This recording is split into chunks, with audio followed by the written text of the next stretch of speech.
Hi friends, welcome back to pro trader Telugu channel. So ఈరోజు మనం చూడబోయేది ఏంటంటే స్కాల్పింగ్. మనం పార్ట్ 1 పార్ట్ 2లో ఎలా చేయొచ్చు అనేది చూసాం. అంటే scalping with using moving averages చూసాం, అలాగే స్కాల్పింగ్ యూజింగ్ ఫిబొనాచి లెవెల్స్ కూడా మనం చూసాం. ఓకే, సో రెండిట్లో లైట్ క్యాండిల్ స్టిక్స్ యూజ్ చేసాం, అలాగే ప్రైస్ యాక్షన్ అనేది కూడా క్లబ్ చేసాం. బట్ ఇప్పుడు చూసేది ఏంటంటే స్కాల్పింగ్ ట్రేడింగ్ స్ట్రాటజీని మనము VWAP అంటే volume weighted average price use చేసి ఎలా చేయొచ్చు అనేది మనం చూడబోతున్నాం అనమాట. ఓకే ఫ్రెండ్స్, సో బేసిక్గా ఇప్పుడు చూడబోయే VWAP ఇండికేటర్ ఏంటంటే చాలామందికి ఆల్రెడీ తెలిసే ఉంటుంది. సో ఇది ఏంటంటే బేసిక్గా మనకి ఇందులో అడ్వాంటేజెస్ ఎలా ఉంటాయంటే, మనకి మూవింగ్ యావరేజెస్కి VWAPకి డిఫరెన్స్ అనేది మీకు ఆల్రెడీ తెలిసే ఉంటుంది. మూవింగ్ యావరేజ్ అనేది ఆ పీరియడ్ ఏదైతే ఉందో ఆ లాస్ట్ పీరియడ్ తీసుకుని 10 పీరియడ్ అయితే 10 లాస్ట్ 10 క్యాండిల్స్, 15 పీరియడ్ అయితే లాస్ట్ 15 క్యాండిల్స్, 5 పీరియడ్ అయితే లాస్ట్ 5 క్యాండిల్స్ తీసుకుని యావరేజ్ చేసి మనకి ఆ ప్రైస్ అనేది మనకి ఆ లైన్ ద్వారా చూపించడం జరుగుతుంది. ఓకే, బట్ వేరేజ్ మనం కనుక అప్పుడు చూస్తే VWAP అనేది చూస్తే VWAP అలా కాదు, మొత్తం టోటల్ డే యొక్క వాల్యూమ్ని క్యాలిక్యులేట్ చేసి మనకి ఆ లైన్ అనేది మనకి ప్రజెంట్ చేస్తుంది. ఓకే, సో డిఫరెన్స్ అదే అనమాట, క్యాలిక్యులేషన్లో డిఫరెన్స్ ఉంటుంది. సో ప్రైస్ మూవింగ్ యావరేజెస్కి ఎలా ఉండొచ్చు. ఓకే, అండ్ మనకి VWAP వచ్చేసేటప్పటికి త్రూ డే ఇలా ఉంటుంది. ఓకే, సో ప్రైస్ అనేది అటు ఇటు కూడా మూవ్ అవుతూ ఉంటుంది. ఓకే, సో డిఫరెన్స్ ఉంటుంది, అది మీకు చార్ట్ మీద చూపిస్తాను. సో VWAP అంటే మీలో చాలామందికి తెలుసు అనుకుంటున్నాను. సో లేదంటే మనము ఆల్రెడీ ఒక వీడియో చేసున్నాము, అది చూడండి. లేదంటే కమింగ్ డేస్లో ఏదో రోజు చేయాల్సి వస్తుంది కాబట్టి చూద్దాం. ఓకే, సో బేసిక్గా ఇవాళ టాపిక్ ఏంటంటే స్కాల్పింగ్ యూజింగ్ VWAP. VWAP అంటే చెప్పాను కదా, volume weighted average price. Okay, so let's get into the chart straight away. సో ఇప్పుడు మనకి VWAP అని ఇండికేటర్ అప్లై చేద్దాము. ఓకే, సో ఇక్కడ నిఫ్టీ ఉంది కదా ఆల్రెడీ. సో నిఫ్టీ కాకుండా మనము ఇన్ఫోసిస్ తీసుకుందాం. సో ఇన్ఫోసిస్ తీసుకున్నప్పుడు 200 మూవింగ్ యావరేజ్ రిమూవ్ చేసేసాను, టూల్ అప్లై చేస్తున్నాను. VWAP అది వచ్చింది కదా, వాల్యూమ్ వెయిటెడ్ యావరేజ్ ప్రైస్ అని వచ్చింది. సో దాని కలర్ మనం కొంచెం థిక్గా బ్లాక్. సో ఇప్పుడు ఇన్ఫోసిస్ మీద మనం అప్లై చేసాము, ఇంట్రాడేలోకి మారుద్దాం.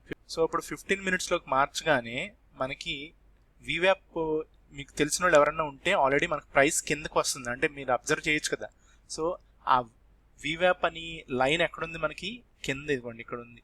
ఓకే, సో అంటే మనకి ప్రాపర్ ప్రైస్ అనేది యాక్చువల్గా అబౌవ్ ట్రేడ్ అవుతుంది. ఎక్కడ VWAP పైన ట్రేడ్ అవుతుంది అంటే ఇన్ఫోసిస్ పాజిటివ్లో ఉన్నట్టే మనకి ఇంకా ఇన్ఫర్మేషన్ ఉంది క్లియర్గా. సో ఏ డిప్ వచ్చినా కూడా చాలామంది కొంటారనమాట VWAP యూజ్ చేసి. సో ఇప్పుడు మన కాన్సెప్ట్ అది కాదు, మనం స్కాల్పింగ్ చేస్తాం కాబట్టి 15 మినిట్స్ నుంచి 5 మినిట్స్కి వెళ్ళిపోదాం. ఓకే, సో 5 మినిట్స్లో ఇప్పుడు కనుక మనం చూస్తే ట్రేడింగ్ అప్లై చేయకుండా అది అప్లై చేసాము. ఇది ట్రేడింగ్ VWAP అనమాట, అంటే ట్రేడ్ చేయడానికి అది వేరే VWAP. సో 2 టూల్స్ ఉన్నాయి యాక్చువల్గా షేర్ఖాన్లో. సో ఇప్పుడు కనుక మీరు చూస్తే ఇక్కడ క్లియర్గా మనకి మూవింగ్ యావరేజ్ లాగానే కనపడుతుంది, బట్ మూవింగ్ యావరేజ్ కాదు. కానీ టోటల్ ఎంటైర్ డే యొక్క మనకి వాల్యూమ్ ప్రైస్ ఈక్వేషన్ అనేది మనకు చూపిస్తుంది. అదే VWAP యొక్క గొప్పతనం అనమాట. సో ఇది మీరు చాలా ఇంపార్టెంట్ పాయింట్ కింద ఎవరైతే కొత్త వాళ్ళు ఉన్నారో వాళ్ళు నోట్ చేసుకోవచ్చు. ఓకే, సో VWAPలో ఉన్న పవర్ఫుల్ అడ్వాంటేజ్ ఏంటంటే మనకి ఒక ట్రేడ్ అనేది ఒక వ్యూ ఇచ్చేస్తాడు వాడు కంప్లీట్గా. ఆ టూల్ యొక్క గొప్పతనం అదే. సో ఒక్కొక్క రోజు మనకి సైడ్ వేస్లో ఉన్నప్పుడు మట్టుకు 2 కాల్స్ ఉంటాయి, అంటే బై సిగ్నల్స్ సెల్ సిగ్నల్స్ 2 ఉంటాయి. But most of the days at least మనం ఒక వీక్ తీసుకుంటే వీక్లో ఒక 3 డేస్ మట్టికి మనకి ప్రాపర్ సిగ్నల్స్ అనేవి వస్తాయి. 2 డేస్ మనకి చెప్పలేం, అంటే మార్కెట్ బయాస్ బట్టే మనం తీసుకోవాలి. అంటే market Nifty bank Nifty trend at ఉంది, మనం నిఫ్టీ 50లో స్టాక్ పిక్ చేసుకుంటుంటే నిఫ్టీ కనుక పాజిటివ్లో ఉంటే ఆటోమేటిక్గా ఆ స్టాక్ కూడా మోస్ట్ ఆఫ్ ద అంటే 90% ఆ స్టాక్ కూడా పాజిటివ్లోనే ఉంటుంది. అదే బ్యాంక్ నిఫ్టీలో స్టాక్ కనుక పిక్ చేసుకుంటాం అనుకోండి, ఏదైనా బ్యాంక్, సో బ్యాంక్ నిఫ్టీ ఆ రోజు పాజిటివ్గా ఉంటే పాజిటివ్గా ఉంటుంది, నెగిటివ్గా ఉంటే ఆ స్టాక్ కూడా నెగిటివ్గా ఉంటుంది. అక్కడ నెగిటివ్గా ఉంటే మీరు ఇక్కడ లాంగ్ కాల్ తీసుకుంటే మనకి కాల్ అనేది ఫెయిల్ అవుతుంది. ఈవెన్ మన సెటప్ ప్రాపర్గా ఉన్నా, మన సెటప్ ప్రాపర్గా ఉన్నదా లేదా అనేది ఇప్పుడు ఎలా ఉంటుందో మీకు చూపిస్తాను. సో క్విక్గా కనుక మనం మాట్లాడుకుంటే ఇప్పుడు మీకు VWAP కింద ట్రేడ్ అవుతుంది, అవును కదా. సో ప్రైస్ అనేది మనకి కొత్త హై అనేది వేసాడు. ఇదిగోండి ఫస్ట్ థింగ్, ఇది గుర్తుపెట్టుకోండి. ఇక్కడ న్యూ హై అనేది అక్కడ ఫామ్ అయ్యింది కదా. సో న్యూ హై అనేది ఫామ్ అయిన తర్వాత ఫామ్ అయ్యాడు కదా, న్యూ హై ఫామ్ అయ్యాడు. సో తర్వాత మనకి ఇమీడియట్గా ఎప్పుడైతే ట్రేడింగ్లో ఇంట్రాడేలో నేను చెప్పేది, సో స్కాల్పింగ్ చేసినప్పుడు క్విక్గా ఎంత ఫాస్ట్గా చేయొచ్చు అంటే న్యూ హై వేసి ఎప్పుడైతే మళ్ళీ VWAP కిందకి వస్తాడో ఫస్ట్ క్లోజింగ్ క్యాండిల్ కాకుండా దాని నెక్స్ట్ క్యాండిల్, మీకు చెప్పాను కదా నిన్న కూడా చెప్పింది, ఫాలో త్రూ క్యాండిల్ వస్తుందో ఆ ఫాలో త్రూ క్యాండిల్తో మీరు షార్ట్ చేయొచ్చు. ఓకే, సో మనం షార్ట్ చేసి ఎక్కడి వరకు షార్ట్ చేయాలి, ఇది మళ్ళీ మనకి పైవోట్ పాయింట్స్ మళ్ళీ అవసరం మనకి. సో పైవోట్ పాయింట్స్ ప్లేస్ చేసుకోవాలి కంపల్సరీ. సో పైవోట్ పాయింట్స్ వల్ల ఏమవుతుందంటే మనకి టార్గెట్స్ అనేవి తెలుస్తుంది. ఇక్కడ ఫిబొనాసీ లెవెల్స్ వాడట్లేదు. ఓకే, ఎందుకు అంటే బేసిక్ ఇన్ఫర్మేషన్ ఏంటంటే ఎయిదర్ ఆఫ్ ద వన్ మనం ఏదన్నా యూజ్ చేసుకోవచ్చు. క్యామరిల్లా పైవోట్స్ వాడచ్చు, వుడీస్ ఉంటుంది యాక్చువల్గా అది వాడచ్చు, లేదంటే పైవోట్ పాయింట్స్ వాడచ్చు, లేదా ఫిబొనాసీ పాయింట్స్ వాడచ్చు. సో ఏదన్నా యూజ్ చేసుకోవచ్చు బేసిక్గా. సో ఇక్కడ మనం టార్గెట్స్ కోసం పైవోట్స్ యూజ్ చేశాను నేను. ఇదిగోండి ఇక్కడ మనం నీట్గా బుక్ చేసుకోవచ్చు. ఓకే ఫ్రెండ్స్, సో క్లియర్గా మన టార్గెట్, ఇనీషియల్ టార్గెట్ అనేది మనకి దొరికింది. ఇక్కడ మనం రెండు యూజ్ చేసాం. ఏంటి, VWAP ఇండికేటర్ మనకి సెల్ సిగ్నల్ అనేది ఇచ్చింది ఫస్ట్ థింగ్. రెండోది మనకు కన్ఫర్మేషన్ ఎప్పుడు వచ్చింది, కన్ఫర్మేషన్ చాలా important. Follow through second candle, red candle. Okay, అక్కడ వరకు క్లారిటీ ఉంది. బట్ ఇది యాక్చువల్గా ఈ పార్ట్ సపోర్ట్ ఉండాలి కదా, మరి ఈ సపోర్ట్ ఎందుకు లేదు అంటే మనకి ఇనీషియల్గా మార్కెట్ ఓపెన్ అయినప్పుడు ఎప్పుడన్నా R1 పైన ఓపెన్ అయితే R1 పై నుంచి మార్కెట్ ఒకసారి రీటెస్టింగ్ అనేది ఉంటుందన్నమాట. బట్ నాట్ ఎవ్రీ టైం, ప్రతిసారి ఉండాలని రూల్ లేదు. మనకి ఇక్కడ కన్ఫర్మేషన్ VWAP ఒకటి ఇచ్చాడు. రెండోది ఈ న్యూ హై వేసి, ఇదిగోండి ఈ ప్రీవియస్ హై కన్నా కూడా ఈ హై పైన ఉంది కదా. సో న్యూ హై వేసిన తర్వాత వాడు ఇమీడియట్గా R2కి మీరు ఆ క్యాండిల్ స్టిక్స్ చూస్తే మీకు అర్థమవుతుంది. వాడు క్లియర్గా డౌన్ బేరిష్నెస్ చూపించి VWAP కింద క్లోజ్ అవడంతో మనం ఈ కాల్ తీసుకుని ఎగ్జిక్యూట్ చేసాం. ఇదంతా మనకు అనవసరం. మళ్ళీ చెప్తున్నాను, ఈ కిందది ఇదంతా నథింగ్, మనకు సంబంధం లేదు. మన టార్గెట్ పైవోట్ పాయింట్ టార్గెట్ కొట్టేసాడు. సో 10 రూపీస్ ప్రాఫిట్ అనేది వచ్చింది. మన స్టాప్ లాస్ ఎక్కడ మీకు ఆల్రెడీ చెప్పా. మన ఏదైతే స్కాల్పింగ్లో మనం ఎప్పుడు కూడా ఒక క్యాండిలే లూజ్ అవ్వాలి. ఇది చాలా చాలా థంబ్ రూల్ కింద మీరు మెంటల్గా ఫిక్స్ అయిపోండి. ఒక క్యాండిల్ లూజ్ అవ్వాలి మనం, ఎందుకంటే రివర్స్ ట్రేడ్ చేయడానికి మనకు స్కోప్ ఉంటుంది. ఒక క్యాండిల్ లూజ్ అయితే 2 క్యాండిల్లో లేకపోతే 2 క్యాండిల్స్ ఓకే పర్వాలా, బట్ దానికన్నా అబోవ్ స్కాల్పింగ్ చేస్తే మనకి ఎండ్ ఆఫ్ ద డే మనం బ్రేక్ ఈవెన్లో ఉంటే మన టైం వేస్ట్. ఓకే, ఇంకో ట్రేడ్లో పాజిటివ్గా ఉంటాం, బట్ ఇక్కడ లూజ్ అయ్యాం కదా ఆల్రెడీ ఎక్కువ. సో అందుగురించి స్కాల్పింగ్లో ఒక క్యాండిలే పెట్టుకోండి. ఆ క్యాండిల్ ఏదైతే మనం లూజ్ అవుతామో ఆ క్యాండిల్తో అక్కడితో ట్రేడ్ క్లోజ్ అంతే, లేదంటే మన టార్గెట్. ఓకే, ఈవెన్ స్కాల్పింగ్లో మనకు ఒక అడ్వాంటేజ్ ఉంది, మనం టార్గెట్ కోసం కూడా వెయిట్ చేయక్కర్లా. మీకు ప్రాఫిట్ ఓకే రీజనబుల్ అనిపించింది 1:1లోనే, 1:2 కోసం కూడా వెయిట్ చేయక్కర్లా. 1:1 బుక్ చేసేయండి వెంటనే. ఎందుకంటే స్కాల్పింగ్ చేసేదే మన ప్రాఫిట్ కోసం, చిన్న చిన్న ప్రాఫిట్స్ కోసమే మనం చేస్తాం. ఓకే, సో ఇది VWAP యూజ్ చేసి ట్రేడ్ చేయొచ్చు. కానీ దీనికి కూడా మనం పైవోట్ లెవెల్స్ ఎందుకు యూజ్ చేసాం అనేది మీకు చెప్పాను. మనకి టార్గెట్స్ కోసము అలాగే స్టాప్ లాస్లు పెట్టుకోవడం కోసం కూడా మనకి పైవోట్స్ యూజ్ అవుతాయి. బట్ స్కాల్పింగ్ చేసినప్పుడు మట్టికి పైవోట్ పాయింట్స్ మనం స్టాప్ లాస్ కింద యూజ్ చేయక్కర్లా, ఎందుకంటే మనం ఇక్కడ ఒక క్యాండిల్ని యూజ్ చేస్తాం. ఏదైతే క్యాండిల్ మనకు రీజన్ తీసుకుని షార్ట్ చేసినా లాంగ్ తీసుకున్నా బై చేస్తామో ఆ క్యాండిలే స్టాప్ లాస్ మనకి. ఆ క్యాండిల్ లో లేదా ఆ క్యాండిల్ హై, షార్ట్ చేసినప్పుడు ఆ క్యాండిల్ హై, బై చేసినప్పుడు ఆ క్యాండిల్ లో మనకు స్టాప్ లాస్ అవుతుంది. ఓకే ఫ్రెండ్స్, సో ఇది VWAP యూజ్ చేసి ట్రేడ్ చేసే పద్ధతి. ఇప్పుడు ఇంకొక చార్ట్ మీదకి వెళ్దాం సరదాగా. పవర్ గ్రిడ్ మనం కూడా దొరికేసి సూచనలు ఉంటాయి అన్నమాట. సో చాలా జాగ్రత్తగా ఉండాలి. ఇప్పుడు మళ్ళీ చూడండి, ఇక్కడ VWAP మనకి ప్రైస్ ఫస్ట్ ఈ పార్ట్ అంతా నేను అదే చెప్తున్నా, ఇదే పేషెన్స్ అనమాట. మనము ఒకవేళ పవర్ గ్రిడ్ మీద ట్రేడ్ చేద్దామని మనం కూర్చున్నాం. ఓకే, ఎట్టి పరిస్థితుల్లో నేను ఈ స్టాక్ మీదే కూర్చుంటాను అనుకున్నాం. లక్కీగా మనకి ట్రేడ్ వస్తే ఓకే, ఎంట్రీ వస్తే ఓకే, ఎంట్రీ రాకపోతే ఎంతసేపు ఎవడో చూడాలి, మరి 1 hour 2 hours అయిన తర్వాత కూడా ఇవ్వకపోతే మన టైం వేస్ట్. బట్ ప్యారలల్గా అసలు ఎట్టి పరిస్థితులు ఒక స్టాక్ మీద కూర్చోవద్దు. అట్లీస్ట్ మినిమం 5 to 10 స్టాక్స్ అయితే స్కాల్పింగ్కి మీరు స్కాన్ చేసి పెట్టుకోవాల్సిందే. ఓకే, 1 by 1 చూసుకుంటూ ఉండాలి. ఈ పీరియడ్ అంతా మనది కిల్లింగ్ టైం అనమాట. బట్ ప్యారలల్గా మనం ఇంకో స్టాక్స్ కూడా చూసుకుంటాం కాబట్టి పర్వాలా. బట్ మనకి ఎంట్రీ ఇచ్చేసాడు. ఇదిగోండి ఈ క్యాండిల్, ఈ పెద్ద బార్తో మనకి ఎంట్రీ అనేది వాడు ఇచ్చేసాడు, అవునా? సో ఇప్పుడు మీరు అడగొచ్చు, మీకు ఈ పాటికి క్వశ్చన్ వస్తుంది, ఏంటది, వాడి కిందే పైవట్ పాయింట్ ఉన్నాడు కదా, మనం షార్ట్ ఎలా చేస్తాం, అది కూడా ఫాలో త్రూ క్యాండిలే కదా మనం చేసేది. అంటే ఏంటి, ఆ నెక్స్ట్ క్యాండిల్, పడిన క్యాండిల్ కాదు, పడిన క్యాండిల్ తర్వాత క్యాండిల్ బౌన్స్ అయినప్పుడు కానీ ఆ లోలో కానీ మనం షార్ట్ చేస్తాం. ఓకే, సో ఆడ కింద ఎవడున్నాడు, పైవట్ పాయింట్ ఉన్నాడు. సో అక్కడ ఆబ్వియస్గా ఎలా షార్ట్ చేస్తాం, చేయలేం కదా, అదే రిస్క్. సో ఇక్కడ మనం కన్ఫ్యూజన్ అనేది క్రియేట్ అవడానికి ఛాన్సెస్ చాలా ఎక్కువ ఉన్నాయి కదా. సో ట్రేడ్ తీసుకోవాలా వద్దా, కింద పైవట్ పాయింట్ ఉన్నాడు అనే క్వశ్చన్. సో ఇలాంటప్పుడే మనం కొంచెం జాగ్రత్తగా ఆలోచించాలి. రిస్క్ ఎంత తీసుకుంటున్నాం మనం, what is the risk we're taking. మనం తీసుకునే క్యాండిల్ పైన ఎవడున్నాడు, మనం క్యాండిల్ తీసుకునే పైన కంజెషన్ అని ఏరియా ఉందా, కంజెషన్ అంటే ఎక్కువ క్యాండిల్స్ అని ఫామ్ అయ్యి ఉన్నాయా, ఆ క్యాండిల్స్ ఫామ్ అయిన చోట నుంచి బ్రేక్అవుట్ అయ్యాడా అనే క్వశ్చన్ ఉండాలి. అలాగే ప్రైస్ వీవ్యాప్ కింద ట్రేడ్ అవుతుందా పైన ట్రేడ్ అవుతుందా, ప్రస్తుతానికి ఎక్కడ ట్రేడ్ అవుతుంది, కిందే ట్రేడ్ అవుతుంది. బ్రేక్అవుట్ అయ్యాడా, మనకు కన్ఫర్మేషన్ ఏ క్యాండిల్ వచ్చింది, ఈ క్యాండిల్ అనేది వచ్చింది. సారీ, బ్రేక్అవుట్ క్యాండిల్ అది, కన్ఫర్మేషన్ క్యాండిల్ ఏది, ఇది, అవునా? బట్ దాని కింద ఎవడున్నాడు, పైవోట్ ఉన్నాడు. సో ఇప్పుడు మనం తీసుకునే ట్రేడ్ 50-50 వర్క్ అవ్వడానికి ఛాన్స్ ఉంటుంది. ఓకే, బట్ ఇది గ్యాంబ్లింగ్లోకి రాదు. గ్యాంబ్లింగ్ అంటే ఎలా ఉంటుందంటే, కొన్ని ఫ్లూక్గా ట్రేడ్స్ తీసుకుంటాం, ఏదో వర్కౌట్ అయితే అయింది లేకపోతే లేదు. అది ప్రాసెస్ లేకుండా, ప్లానింగ్ లేకుండా, ఒక సెటప్ లేకుండా తీసుకునేదాన్ని గ్యాంబ్లింగ్ అంటారు. బట్ మనకి ఇక్కడ సెటప్ ఉంది, వీవ్యాప్ అనే ఒక ఇండికేటర్ ఉంది. మనం ఎక్కడ షార్ట్ తీసుకుంటున్నాం, ఒక బేర్ క్యాండిల్, రెడ్ క్యాండిల్ అనేది బ్రేక్అవుట్ అయిన తర్వాత తీసుకుంటున్నాం. ప్రైస్ ఎక్కడ ట్రేడ్ అవుతుంది, వీవ్యాప్ కింద ట్రేడ్ అవుతుంది. ఓకే, ఇన్ని అనుకుని మనం ఎంత ప్లాన్ చేసుకుని ఈ ప్రీవియస్గా ఉన్న కంజెషన్ అంతా చూసుకుని మనం ట్రేడ్ చేస్తాం.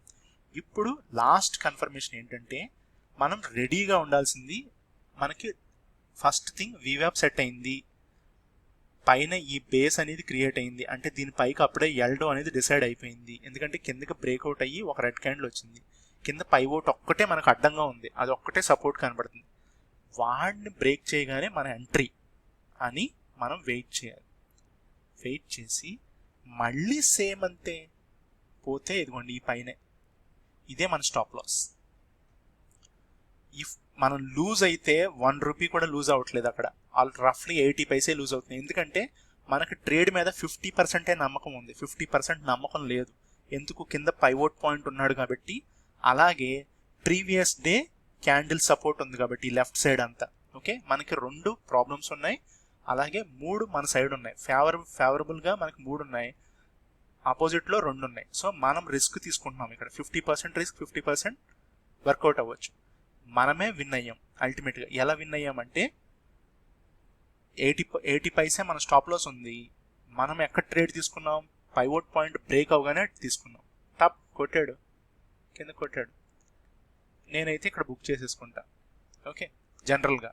ఓకే, లేదు మనం బుక్ చేసుకోకూడదు అనుకుంటే 50% అన్న బుక్ చేసేసుకుని, అంటే లార్జ్ క్వాంటిటీలో చేస్తే, ఏ 100 షేర్స్ చేస్తే అవసరం లేదు, ఉండిపోవచ్చు. బట్ సే 3000 నుంచి 5000 షేర్ షార్ట్ కొట్టాం, ఇమీడియట్గా మనం బుక్ చేసుకోవచ్చు. లేదు ఈ ప్రీవియస్ డే లో కూడా కొట్టేశాడు కదా అనుకుని ఒక ఐడియా ఉండి, అడ్వాన్స్డ్ ట్రేడింగ్ కాన్సెప్ట్స్ కనుక మీకు ఐడియా ఉండి చేయొచ్చు అనుకుంటే, అప్పుడు ఏం చేయొచ్చు అంటే, అట్లీస్ట్ 60-70% బుక్ చేసుకుని మిగతాది వదిలేయచ్చు అనమాట. సో తర్వాత ఇదంతా కూడా మనకి టార్గెట్ అనేది వస్తుంది. ఓకే, సో మనం మ్యాక్సిమం బుక్ చేసేసుకున్నాము ప్రాఫిట్ కూడా. సో మనకు తర్వాత ఈవెన్ బౌన్స్ అయి పైకి వచ్చినా కూడా ప్రాబ్లం లేదు, అవును కదా. సో ఇక్కడ సెటప్ క్లియర్గా ఉంది, టార్గెట్ క్లియర్గా ఉంది, స్టాప్ లాస్ అనేది ప్లాన్ చేసుకున్నాం, ఎగ్జిక్యూట్ అయింది, ఫేవరబుల్గా ట్రేడ్ మన సైడే వచ్చింది, వర్కౌట్ అయింది. ఒకవేళ మనకి ఎగనెస్ట్గా వచ్చినా కూడా మనం లూజ్ అయ్యింది 80 పైసానే. ఓకే, సో అలాగా మనం వెయిట్ చేస్తే కొన్ని స్టాక్స్ మీద ఇమీడియట్గా రావచ్చు ఎంట్రీ, కొన్ని స్టాక్స్ మీద 1 అవర్ 2 అవర్స్ తర్వాత రావచ్చు. అలా కాదు అని చెప్పి మనం ఇష్టం వచ్చినట్టు జంపులు చేసిన, అలాగే యావరేజ్లు చేసిన, స్టాప్ లాస్ ప్రాపర్గా మెంటల్ స్టాప్ లాస్ అన్నా ఉండాలి. అక్కడ ప్లేస్ చేయకపోయినా కూడా మనం ఎగ్జిట్ అయిపోయి మెంటల్గా అన్న ప్రిపేర్ అయి ఉండాలి. అలా చేయకపోయినా కూడా స్కాల్పింగ్ అనేది చాలా చాలా డేంజర్ అనమాట. ఇదిగోండి నేను గెయిల్ అని స్టాక్ ఓపెన్ చేశాను. మీకు ఈ పాటికి నేను చెప్పక్కర్లా, ఈ పీరియడ్ అంతా కూడా వెయిటింగ్ పీరియడే. ఓకే, తీసుకుంటే తీసుకోవచ్చు ఇక్కడ ట్రేడ్. ఓకే, ఈ పోర్షన్లో ఇనీషియల్గా తీసుకోవచ్చు. బట్ అది మళ్ళీ రిస్క్ ఎక్కువ ఉంది, మనకు సెటప్ ప్రాపర్గా లేదు, క్లియర్గా తెలిసిపోతుంది. ఓకే, ఎందుకు ఇక్కడ గ్యాప్ అనేది క్రియేట్ అయింది. ఓకే, అలాగే ఇనీషియల్గానే ఆడు ఫస్ట్ 1 అవర్లోనే పైకి వెళ్ళిపోయి హై మళ్ళీ కిందకి అనేది ఒకసారి రీట్రేస్ చేసేసాడు. సో 2 సార్లు ట్రై చేశాడు, 3వసారి బ్రేక్ అయిపోయాడు. మీరు చూడండి. ఓకే, సో కానీ ఇది నేను చెప్పినంత ఈజీ కాదు, ఎక్స్పీరియన్స్తోనే వస్తుంది. మీరు కన్ఫ్యూజ్ అవ్వద్దు. ఓకే, మనల్ని కన్ఫ్యూజ్ చేయడానికి ఈ చార్ట్స్ మీద క్యాండిల్ స్టిక్స్ పక్కన ఇండికేటర్స్, ఓకే, ఇదంతా మనం కన్ఫ్యూజ్ అవ్వడానికి కోసమే ఇదంతా క్రియేట్ చేయబడింది. సో మనం కన్ఫ్యూజ్ అవ్వకుండా ప్రాపర్గా మనం కనుక వెయిట్ చేస్తే, స్టాప్ లాస్ అనేది మనం ప్లాన్ చేసుకుంటే ఎంట్రీస్ తీసుకుంటాం. నెంబర్ ఆఫ్ ఎంట్రీస్ 2 కప్పితే 3, 3 కప్పితే 5, 5 కప్పితే 10 ఎంట్రీస్ తీసుకుంటాం. సెటప్ ప్లాన్ చేసుకోవాలి, ప్లానింగ్ పక్కా ఉండాలి, స్టాప్ లాస్ ఉండాలి, టార్గెట్ రెడీగా ఉండాలి, ప్రాఫిట్ రాగానే బుక్ చేసుకోవాలి. అంతే. సో సింపుల్ అనమాట. సో మీకు ఇక్కడ చూసినా కూడా మీకు అర్థమవుతుంది కదా, ఏడు వీవ్యాప్ కిందే ట్రేడ్ అవుతుంది ఎక్కడ చూసినా ప్రైస్, అంటే డౌన్ ట్రెండ్లో ఉన్నది అని క్లియర్గా వీవ్యాపే చెప్తున్నాడు. సో ఇక్కడ బ్రేక్అవుట్ మనం ఏం చేస్తాం, ఈ పోర్షన్ అంతా కూడా వర్కౌట్ అవ్వదని ప్రీవియస్ డే ట్రెండ్స్ చూసినా కూడా అర్థమవుతుంది. సో సింపుల్గా వెయిట్ చేసాం, వెయిట్ చేసిన తర్వాత క్యాండిల్ కనపడింది. మనం క్యాండిల్ కనపడగానే మనం ఏం చేస్తాం, ఏదైనా ఇక్కడ షార్ట్ చేసుకోవచ్చు, లేదు అనుకుంటే పైనే షార్ట్ చేసుకుని ఆ 1 రూపీ బుక్ చేసుకోవచ్చు. ప్రతి స్టాక్ మీద కూడా ఒక స్కాల్పింగ్ ట్రేడ్ అనేది ఉంటుంది, గుర్తుపెట్టుకోండి. ప్రతి స్టాక్ మీద ఉంటుంది, నో డౌట్. కానీ మనం తీసుకుంటామా తీసుకోమా, తీసుకుంటే ఎంత క్విక్గా మనం బుక్ చేసుకోగలుగుతాం ప్రాఫిట్ అనేది ఇంపార్టెంట్. అలాగే మనకి ఎగనెస్ట్గా ట్రేడ్ వెళ్తే మనం ఎగ్జిట్ అయిపోతున్నామా లేదా. ఇదిగోండి నేను ఇక్కడ స్టాప్ లాస్ పెట్టా, ఇమీడియట్గా చెప్తున్నాను చూడండి. నా ఎంట్రీ ఇది, కన్ఫర్మేషన్ క్యాండిల్ ఇదే కదా, ఇదిగోండి కన్ఫర్మేషన్ క్యాండిల్ ఇది. నా ఎంట్రీ తీసేసుకున్నాను. నేను ఎక్కడ ఎగ్జిట్ అవుతాను ఇప్పుడు చూడండి. నేను ఎక్కడ ఎగ్జిట్ అవ్వాలి, 1 ఈ క్యాండిల్ చూసి నాకు భయం వేసి, అవునా, ఇక్కడ వరకు వెయిట్ చేస్తాను. ఎందుకు, ఫస్ట్ థింగ్ పైవోట్ పాయింట్కి వచ్చేస్తున్నాడు కదా అని చెప్పి వెయిట్ చేస్తాను. బట్ ఈ క్యాండిల్ చూసి నాకు భయం వేస్తుంది, వెంటనే నేను ఇక్కడ క్లోజ్ చేసేస్తాను. సో రఫ్గా నాకు ఎంత వచ్చింది, జస్ట్ లైక్ దట్ ఒక 12 రూపీస్ నాకు ప్రాఫిట్ అనేది వచ్చింది.